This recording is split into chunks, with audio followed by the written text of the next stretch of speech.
Good morning and welcome to the driveway.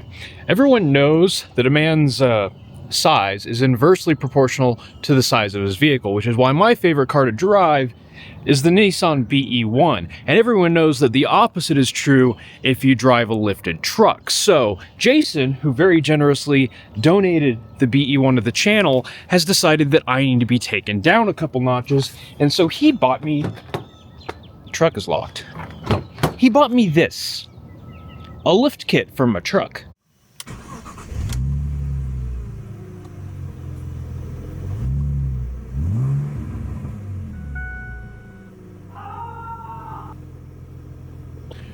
And here's what we have, a series of boxes containing parts. This is one that's very exciting. I guess I should probably explain what this is. First of all, this is the All Dogs Off-Road, there it is, the All Dogs Off-Road lift kit for the second gen Nissan Frontier. And this one has a few extras. First of all, I got the Bilstein 5100s. When I bought this truck, it came with new shocks installed, but I'm guessing that those shocks are rockauto.com sort by price lowest to highest.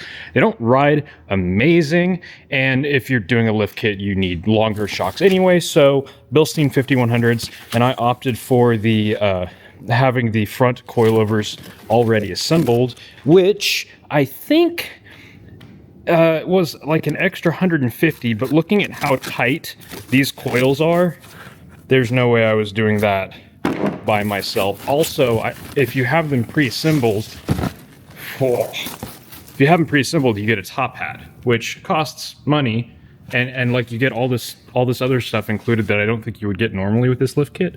So the actual cost of the assembly is really not that much, and it makes installation so much easier. But look at that absolute unit. It's kind of funny how small it is considering the size of the truck and whatnot, but motion ratios and whatnot, they're pretty far inboard. Along with that, another thing that we're going to need is high clearance upper control arms. These are tubular, they look pretty nice, they're gusseted, they've got some bushings in them, and they have a Moog Problem Solver high angled ball joint installed, which is replaceable. It's got a snap ring there. These are some heavy units, and these are necessary to avoid what's known as coil bucket contact, which is the upper control arm hitting the body of the truck at full droop, which is not great. It's not really going to break anything, but it sounds really annoying, and it's just not ideal. This also gives me a slightly different geometry, and to correct that, we need some new alignment hardware, which is included. And then we have some isolator spacers that go at the top of the shocks. We have some new pins for our spring rear leaf spring packs. Yep, that's what those are called, because we have add-a-leafs and new U-bolts. It really is everything you need. The add-a-leafs are one of the reasons I went with this lift kit over like one that's new shackles. Supposedly these add-a-leafs tow better, so you don't affect the ability of this thing to tow a trailer if I need to, haul the hoopty back, whatever. And then in this box we have the rear shocks, which are also Bilstein 5100s. So that's the lift kit.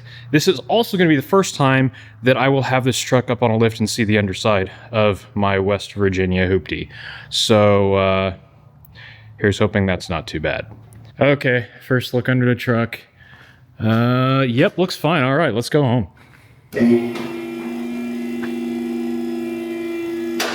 Well, it didn't fold in half, so I'm calling it good. Frame actually looks great. A little bit of surface rust here and there. This control arm is a little surface rusty. No rot though. There's nothing around here that I could stick a screwdriver through. The heat shields are still on the cats. That is amazing for a West Virginia truck. Yeah. Fuel tank heat shield a little bit gone. Our diff stretch goal for today, if we get this done and have a whole bunch of time left over, we could probably take a look at this diff. Looks like they didn't have to replace the hardware when they did the shocks, so that's good news. What are these things? Completely unlabeled is the answer. Stock. So like Nissan replacements? Oh, I forgot to Yeah, they replaced them with something. I assumed they just went and got the cheapest thing from the internet. Oh, thank heavens, you can see the threads on the U-bolt. How wet is our diff? Looks like just some got spilled when they were filling it. That's not too bad. That exhaust clamp's never coming off. Oh yeah, where's that rusty spot on the truck bed? There it is. Yeah, that's weird. It's kind of localized all in just that one area. The rest of this bed looks great. How strange. Leaf packs. I don't understand how these work. Some sort of Conestoga wagon technology going on. Inside of the rockers is fine. I'd like to fluid film this truck at some point. Body mounts also decent. Look at that chunky drive shaft. My goodness gracious. This truck's hung like a horse. Let's begin. Ooh, it has. Get some converter on that. And then the front end, we got any leaks? Nope. Completely dry. Wow. Front diff mount looks good. Front diff is dry. Yeah, front frame rails are a little covered in surface rust, kind of like this control arm here, probably because that's what gets the most salt. And yeah, not much else to see. Brake lines look okay. Brake lines look like they've been... those are probably factory. I'm just used to much older cars. Center hole wouldn't be enough. Oh, but these wheels are so pristine and nice. I would like to paint them. Yeah, I think they'd look nice. That guy down the road from me was blasting for cheeky. Oh, yeah. After I had my big truck wheels blasted and painted them, Yeah, you painted them yourself, right? You just had him do the I blasting? rattle canned them and then baked them in the oven, and they held up very well. That's a good thought. I mean, the white spray paint on my Ranger Steelies has held up great. So astonishingly, our U-bolts came off with basically no fight whatsoever, and there's our bump stop.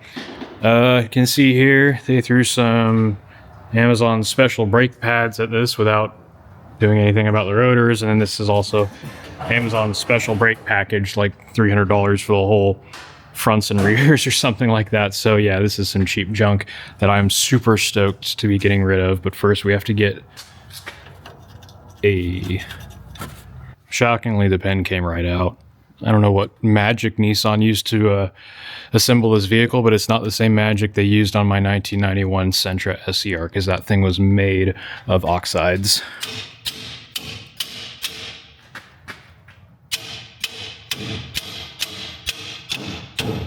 Well, that is certainly a two-person job, but I mean, a flathead and a mallet and just bumping the leaf packs back and forth to get this lined up. We unclipped the brake line and the ABS line. They've got a couple clips down here, and that let us get enough droop that we were able to get this done. Now we just throw a shock on and do the other side. And probably trim that down a little bit. I mean, it's self-clearancing.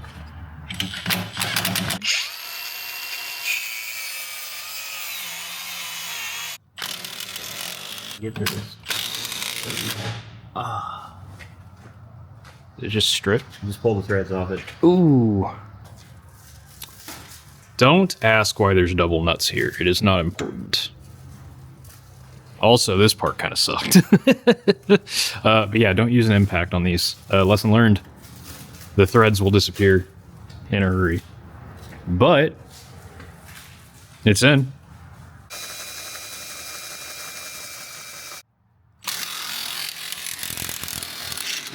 Slipped off. Wow.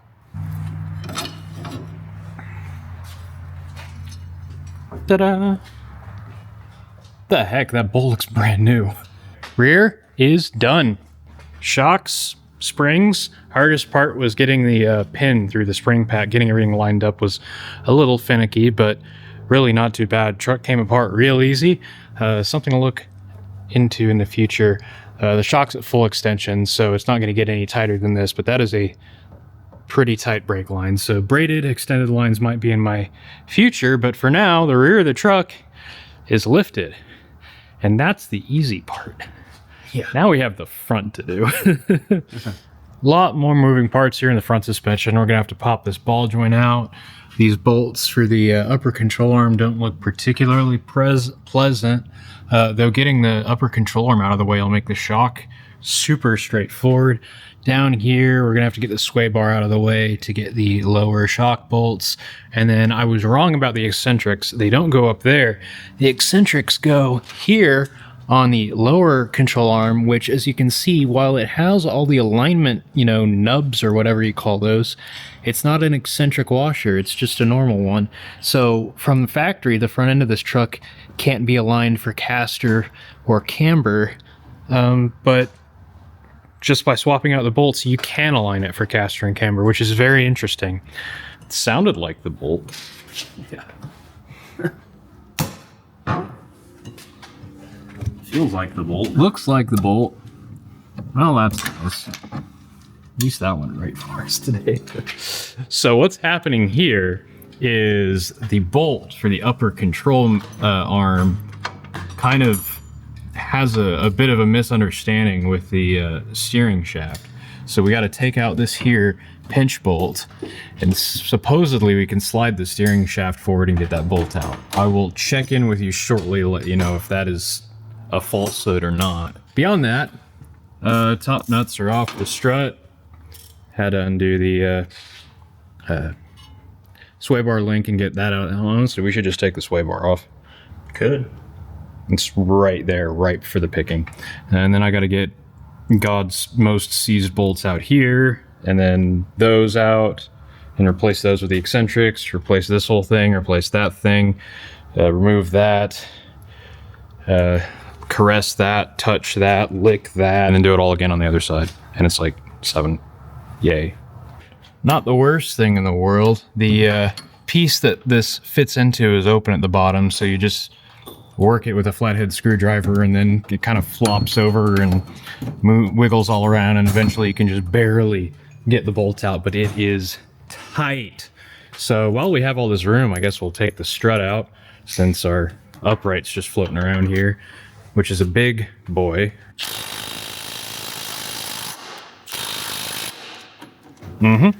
Fancy alignment hardware. Look at that. Daniel had the bright idea for us to do them one at a time, so hopefully the control arm doesn't shift a whole bunch, and this will drive half decent to the alignment shop on Monday. I also realized that instead of doing all this screwing around with sway bar and links, I could just remove the sway bar. So I might do that. Things have escalated slightly. Things are actually more apart now than they were earlier, because while the front bolts came out of the lower control arms, the rear bolts are seized in the sleeves, which means it is new lower control arm time. So we went to the store and bought new lower control arms. However, in order to get these in, every single thing has to come apart, which is why we're currently tripping over braking. Yeah, we've got this arrangement going on, attempting to unseize the lower ball joint, but for the ball joint to come out, I think the axle needs to come out, which means the entire front of the truck needs to be blown apart. Brakes off, rotor off, tie rods off, all of it. So yeah, it's a good time. I did get the sway bar off, however. Yay. So it took about 4 hours to do the rear, and it's taken about 14 hours to do one side of the front, because of just a series of the dumbest possible stuff that is also kind of expected with an older truck. In this corner, you will see lots of shiny new things. We've got our Bilstein coilover, our tubular control arm, which required, like I said earlier, getting the steering shaft out of the way. There's just kind of like a pinch bolt situation, and it slides out, and you just kind of wiggle the bolt through there. It's really frustrating, but not all that difficult. And then we went to do the alignment bolts for the lower control arm, and the rear one was seized to the bushing sleeve. The front one came right out. The rear one was effed. We tried heat, we tried hammering, we tried coil, we tried heat, we tried hammering, we tried coil, and my mental sanity dropped lower and lower. So we went to the parts store, spent $350 on some new lower ball, or not ball joints. They came with lower ball joints, but these are control arms. So we bought new lower control arms. And then getting this ball joint out has proceeded to take about another 8 hours to get both of these out. There's a pinch bolt situation into the upright here, and it comes out, except it doesn't. So I spent more money on a Craftsman pickle fork. I've never seen any pickles this big. There's a joke there somewhere. We had this thing completely buried and it still wasn't coming out. We finally got it eventually. I don't remember what all it took. Got this side disassembled, popped the axle out, because the whole thing is you have to take the axle, the CV, out of the way in order to get this ball joint out. That's the only reason that this much disassembly was required.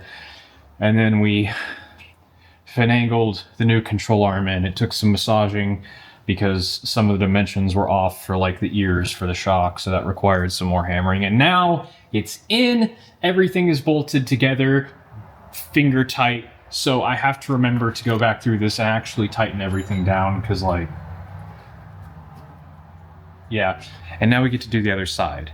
So the situation in here, we got the ball joint popped out. The CV is still in place, but before we do anything else with that, I've got this dangling here ready to smack me in the face. Got to cut this bolt out, and for that, my favorite boy, the M18 Hacksaw. This thing is delightful. It just works really well. The only thing I don't like is that it's so heavy that when you set it down on the battery, it falls forward. I really wish they could have like moved the motor back just enough that it would stay balanced when you set it down like this, but it doesn't do that, and that's really annoying because it means I have to set it down like this or like this or like this, even with like this big Chungus 9 amp hour battery. Oh, you mother... Doesn't do that with my 6 amp hour batteries. Anyway, oh yeah, I need hearing protection.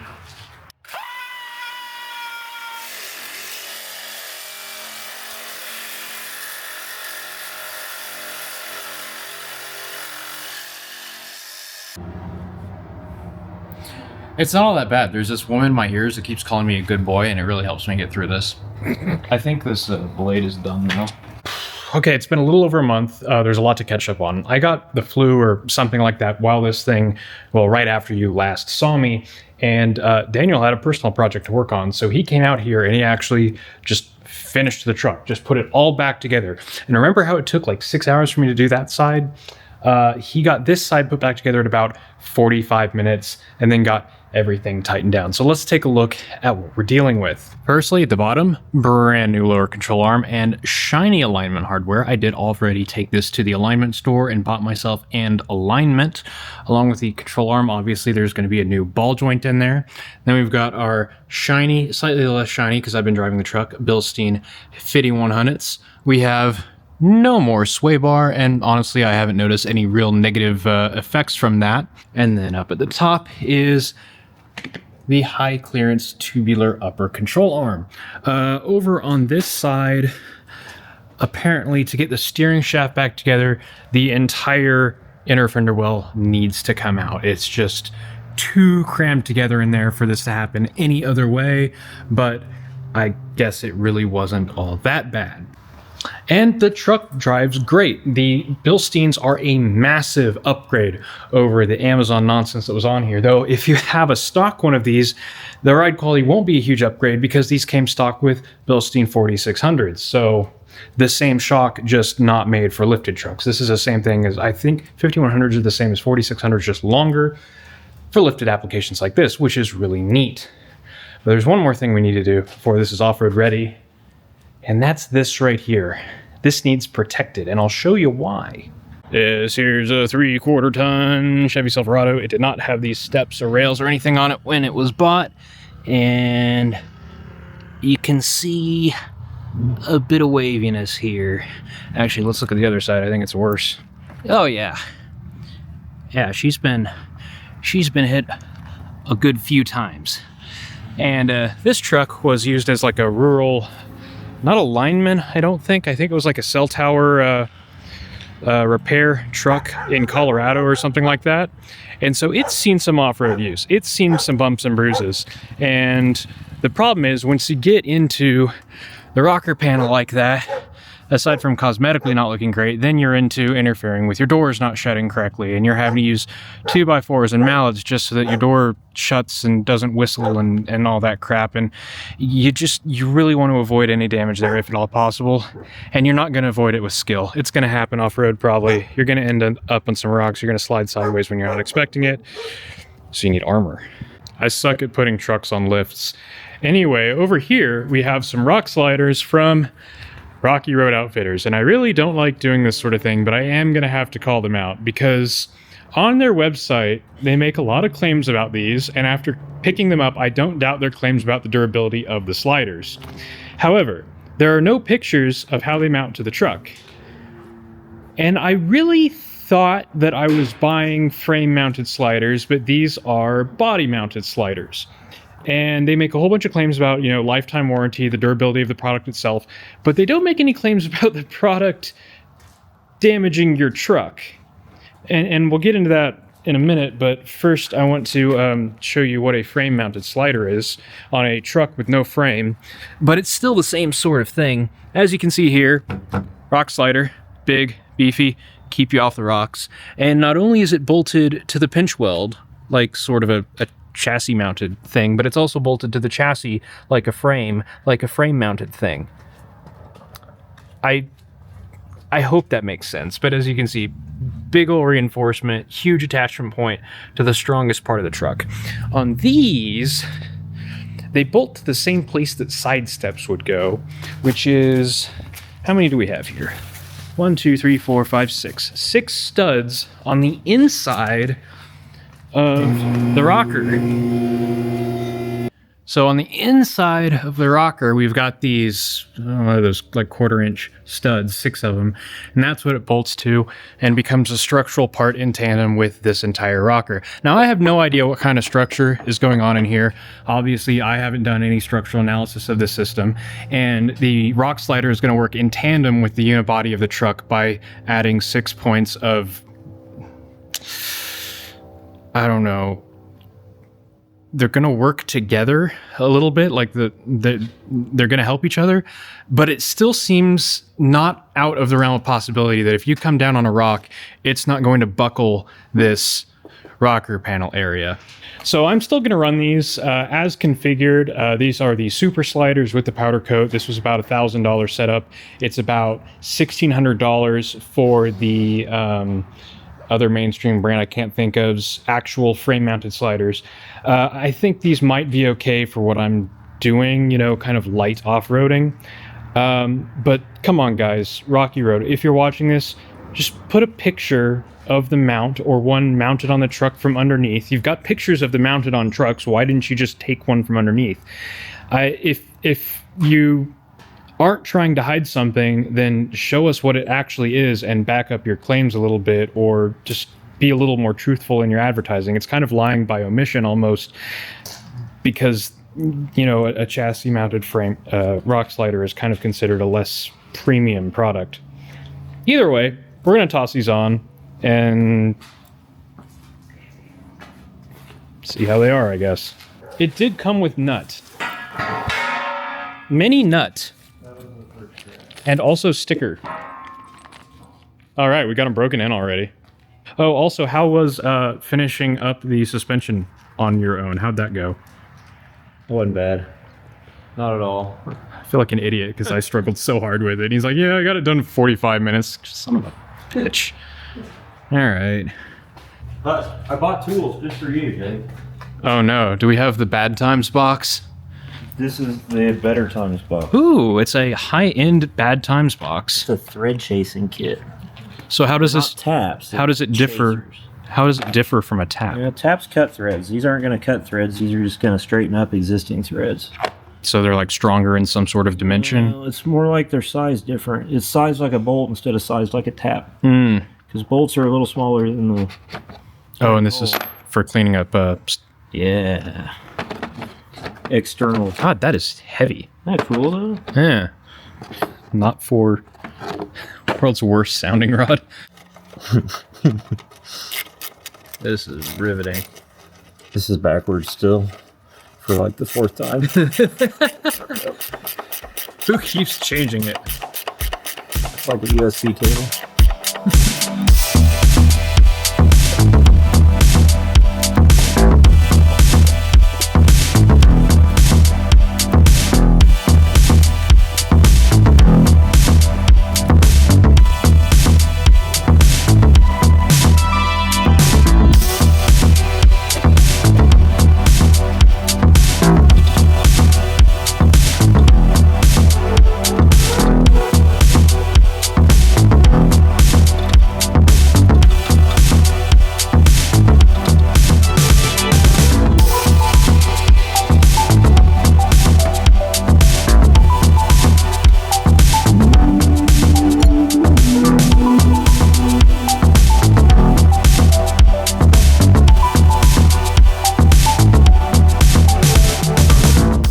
There it is, bolted up.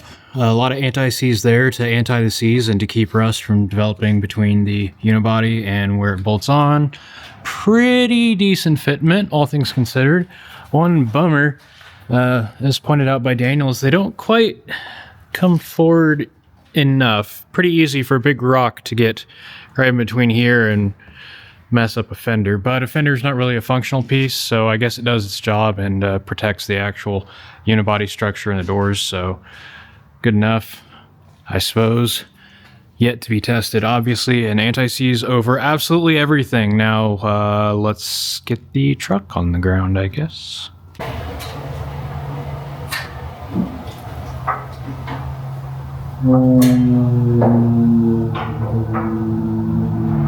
It's kind of funny how it doesn't look particularly lifted just because these trucks are so dang low to the ground stock. I'm moving the whole truck. It's not deflecting against the cab any. We're definitely making it.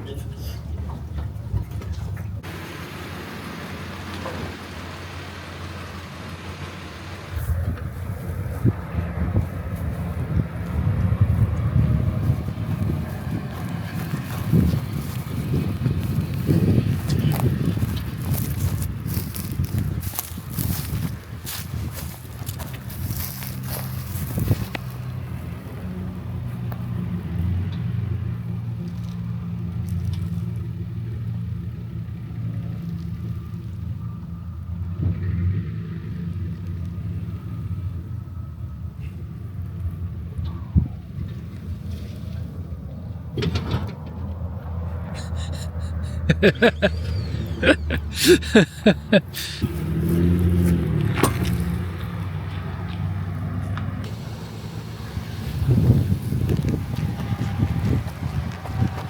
I away from bodywork? Yeah.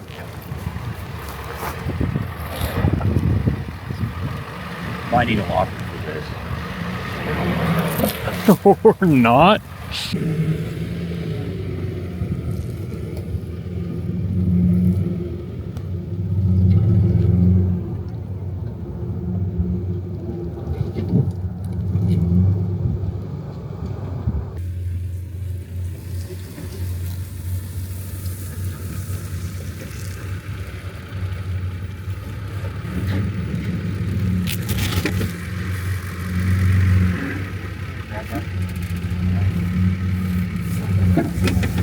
I don't know. Find out.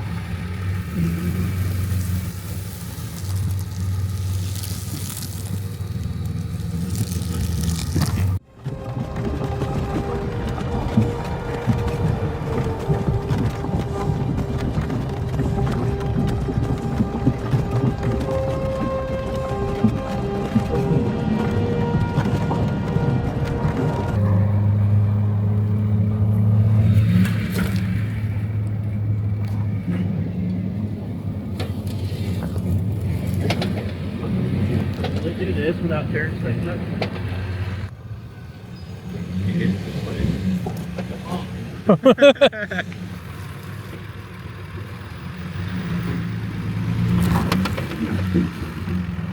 That's pretty good for street pressures.